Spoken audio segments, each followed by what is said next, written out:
حدیث نمبر 212 عن ابی ہریرہ رضی اللہ عنہ قال قال رسول اللہ صلی اللہ علیہ وآلہ وسلم الحجاج والعمار وفد اللہ۔ رسول اللہ صلی اللہ علیہ وآلہ وسلم نے ارشاد فرمایا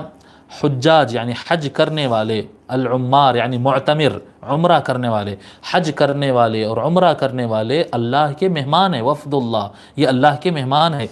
ان دعوہ اجابہم وان استغفروہ غفر لہم، فرماتے ہیں اگر وہ اسے پکاریں، وہ اللہ کے مہمان ہیں، اگر وہ اللہ سے دعا کریں تو اللہ تعالیٰ ان کی دعا قبول کرے گا، اور اگر وہ مغفرت اور بخشش مانگیں تو اللہ تبارک و تعالیٰ یقیناً ان کے گناہوں کی مغفرت فرمایا۔ اور ایک روایت میں وفی روایت